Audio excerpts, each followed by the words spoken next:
Welcome to the I-29 Moo Dairy Podcast. I-29 Moo University is a consortium of land-grant universities in Minnesota, Iowa, South Dakota, and Nebraska. This podcast covers timely news, information, and research for today's dairy industry. Greetings, listeners. This is the I-29 Moo Dairy Podcast. We're delighted to have Charles Krause with us today. Partner is Jim Sulphur from the University of Minnesota, and my name is Fred Hall. I'm from Iowa State University. Jim, welcome to the podcast. Well, welcome, Fred. I'm really excited about doing this today. I think Charles, I've known him for a long time, lives here in central Minnesota. So with that, we'll just get started. So Charles, do you want to just tell us a little bit about your operation, maybe where you're from, and a little bit about your farming operation? Sure, you bet. Thanks for having me today. So our dairy farm's located just west of Buffalo, Minnesota, or 44 miles west of downtown Minneapolis and south of St. Cloud. Farm with my son, Andrew. We have about 300 Holstein cows, and we raise all of our young stocks. We have quite a few heifers. We have about 325 heifers, and we grow all of our feed on a normal year. We grow all our feed, corn and alfalfa that we feed to our cows. This year we had a pretty good drought, so we had to buy quite a bit, and we're scrambling to figure out different ways to feed our cows this year. But normally we have enough land to grow the feed for our cows, and been doing this since my whole life. I graduated from the University of Minnesota in 1991, and Andrew graduated in good grief, about 5 years ago from the U of M also. So got a lot of family history that goes back all the way to my grandfather at the University of Minnesota. And we like to do a lot of social outreach and social media and telling our story to people in the community about dairy farming and where their food comes from. So quite involved in different agriculture organizations as far as dairy promotion and then leadership roles in different co-ops too. Charles, you used the term normal year. I'm not certain what that is anymore. Yeah. Is there such a thing? Well, where we're at here, we were in D3, D4 drought for quite a bit of August going into September. And ironically, now we've gotten quite a bit of rain in September after we chopped everything we planted for corn, silage, and normally we get 27, 28 inches of rain. And this summer, well, all year, but this summer we only got 1.5 inches of rain from the end of May till the end of August. So that doesn't do very well as far as growing anything you want to get going. So that's what we had here. What we found is that it's in strips. I mean, we had some of the best silage ever, and you didn't have to go very far, and there was 5 foot tall, and about every other stock had an ear. So you're right. I think everybody's going to be in that boat. What kind of silage do we have, and what do we use because we don't have enough? Yeah, exactly. So Charles, one of the reasons you're on here today is I just saw some press releases and things that you spoke recently at a United Nations Food Systems Summit. Do you want to go into little details about what that is, what you talked about, maybe a little bit about what the other speakers talked about? But I that sure piqued my interest that I've got a farmer in my backyard that's speaking at a United Nations Food Systems Summit. We don't have that every day. I don't want people to think I'm doing more than I actually am. I was part of the United Nations Food Systems Summit, and it looked like the only ones that got to speak were the people that were the presidents of the 180 some countries that were in there. I was part of I'm part of a group called the Global Dairy Platform, and I'm one of 5 dairy farmers from the United States that are members of the GDP representing dairy farmers. And actually Deb Vanderkoy from Minnesota is one of the other farmers from the United States. So we have one from California, Steve Maddox, Marilyn Hershey from Pennsylvania, and Jennifer Hetzel from Pennsylvania area as well. But we've been working for about 1.5 years on the Global Dairy Platform leading up to the United Nations Food Systems Summit, because our goal is to have the farmers' voice, especially dairy farmers, but also speaking up for all animal protein and showing the importance and the relevance of dairy in the world we live in. In the United States, we kind of lead the way in sustainability and output per cow. And I saw through the many meetings I was involved in that we are the leaders here in the United States, and the rest of the world is kind of following in our example that we're leading with our 2050 initiative to be net zero at 2050 and looking forward to the future. One of the things that COVID actually did was made being involved in this a little bit easier, since everything was done on Zoom. We didn't have to travel to New York City or to Rome or to different places. It was all Zoom meetings. And so that made it easier for me to be a part of this. But we had several food system dialogues that led into this, especially earlier in the year, where people from all over the world would be online, and we would highlight the ideas that dairy or other agriculture had to be part of a solution. And the United Nations Food Systems Summit wanted to have game changers introduced, and there was hundreds of them that were introduced over the time from every aspect of everything you could think of. It wasn't just agriculture, it's everyone in the world that was trying to get their input in. And a couple of the things that dairy specifically introduced one of them was Dairy Nourishes Africa. If you look at the country, the continent of Africa, that's where we're going to see the largest growth in population in the next 20 to 30 years. Africa is going to outpace China in population. And one of the things we want to see is everyone in the world to have a healthy plane of nutrition and economic viability in their community. And we showed how dairy can do both of those things. Dairy can, first off, provide nutrition. It's good for your human body. It's good for the planet because we know how we can reuse so many of the things. Cows can upcycle different feed products from all over the world and then turn that into nutrient dense milk. And then we have the waste stream from cows we can use for fertilizer. And so that can be good for the planet in recycling and building an environmental ecosystem around that. And then the other thing that dairy can do is build an economy and build up families in that community. And if you can start to do infrastructure in developing nations and get a pipeline, you can really have an economic engine that can drive a sustainable future for people. So a lot of things, that was one of the things that we introduced. And then the other thing that came up over and over during the summit was school feeding programs all over the world. That was one of the recurring themes I heard from heads of states, the importance of having a school feeding system, because in a lot of cases, and even in the United States here, that's the one or two nutrient dense, nutritionally balanced meals that a child gets in its life, in daily occurrence, because some places they aren't getting that at home. And so being part of a system that provides nutrition to children that way, and that was introduced, and I heard that from different heads of states from all over the entire planet talking about that. So lots of different things going on there.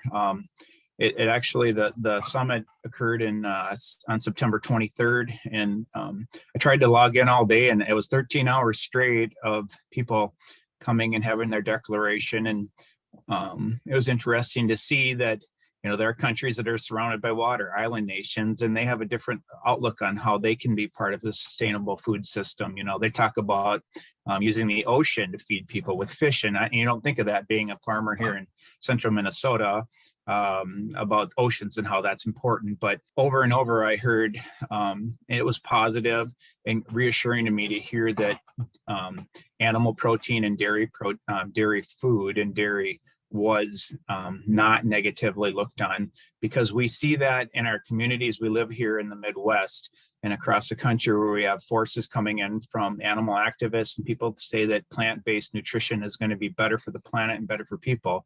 But when you come down to it, there's nothing that beats animal protein as far as having a sustainable, nutrient-dense, continual supply of food for people that can be, that we know how to do on a very good scale, especially here in the United States.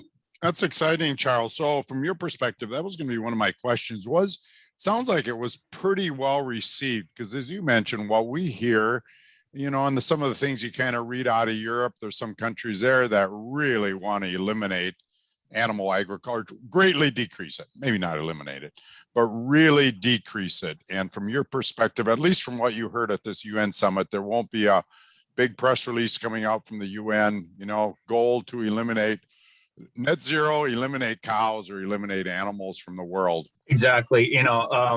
We surprisingly, as much time as we did spend leading up to the summit, we haven't had a wrap up or a follow up get together meeting. It's kind of funny when you have this meeting, we have people from practically every continent on the world on these Zoom calls I'm on. So, and luckily they schedule them for us farmers in the United States. So we're in the middle of the day, but there's people in the middle of the night they're on, and from Africa, we have people from Australia, New Zealand, and Mexico, and all European countries and stuff.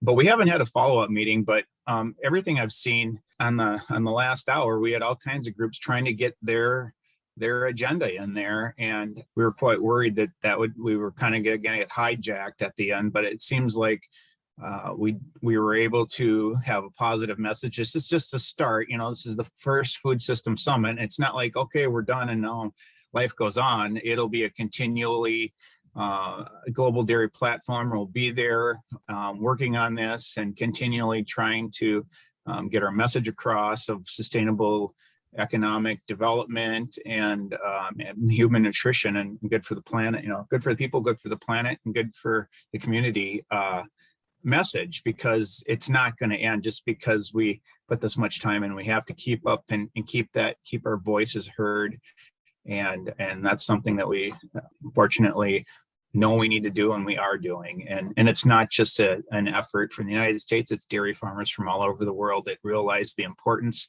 of telling our story and highlighting the great things we have already done, and then the future plans that we do have to continually get more efficient and have a lower carbon footprint than we already do now.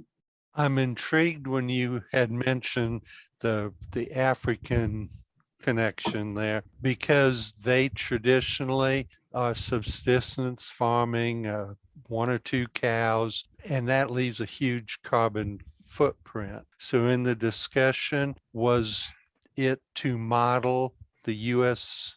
model and create that in Africa?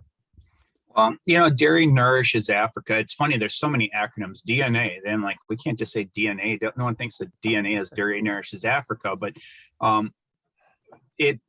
obviously you have to start somewhere. And if you look back, that's how we started in the United States, 1 or 2 cows, 1 or 2 pigs, and small little farms. And I guess the thing we don't know is we have the technology, we have the genetics, and we have the ability to help assist developing countries with a program where they can get away from the subsistence farming and actually try to make a business out of it.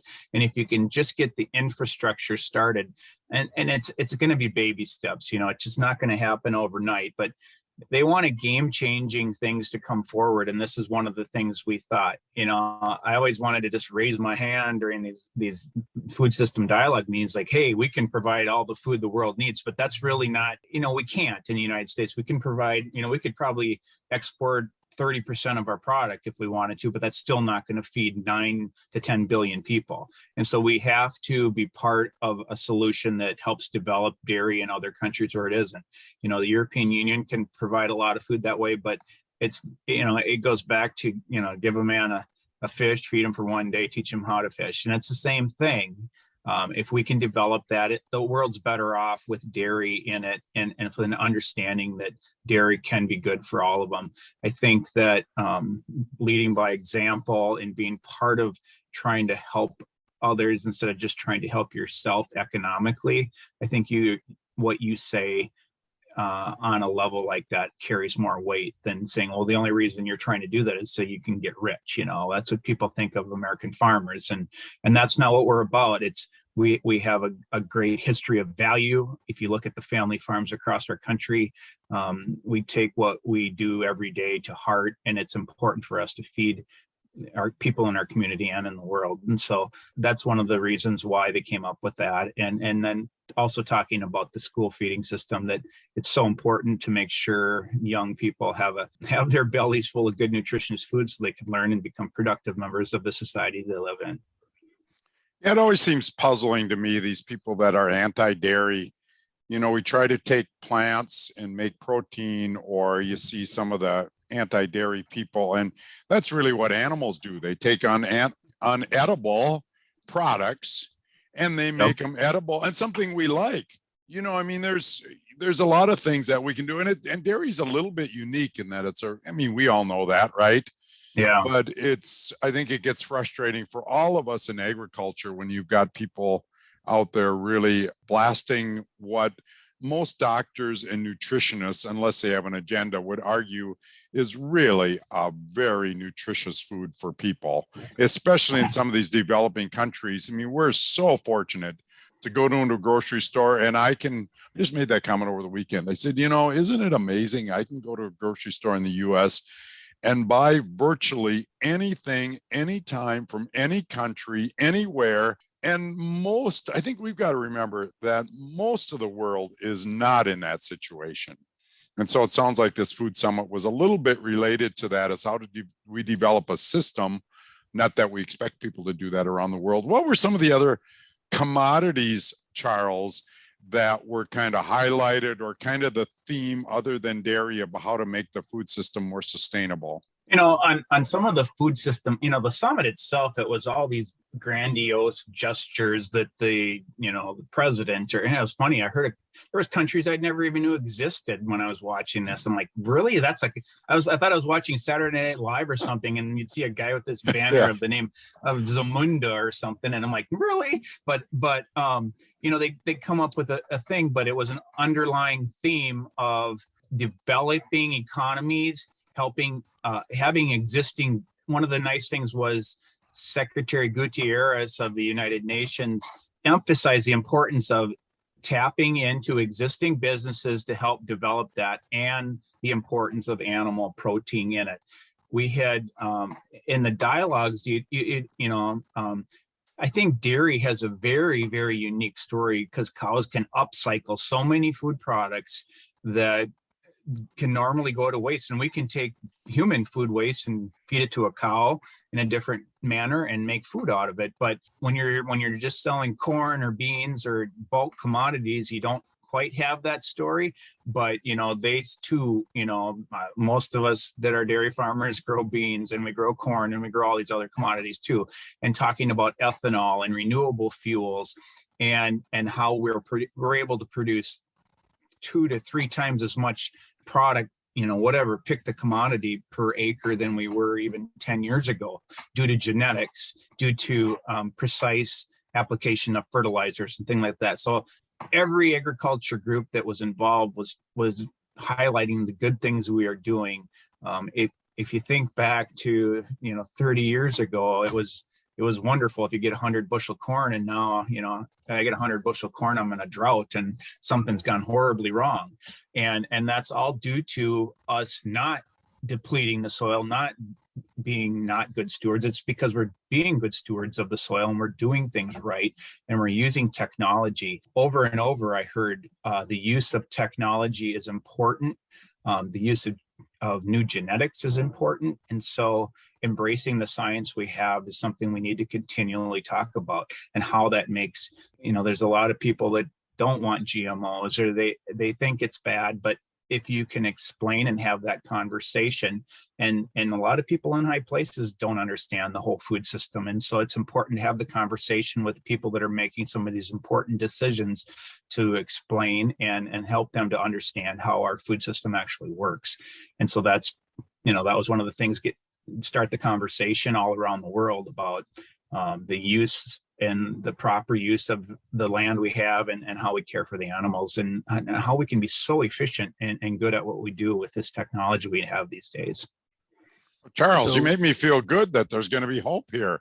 We don't often hear these things, and I'm glad to hear that countries all around the world are having these conversations, because they really are important, because our population of the world isn't getting any smaller, and it seems like a lot of people have agendas, but they're not always agendas about feeding the world.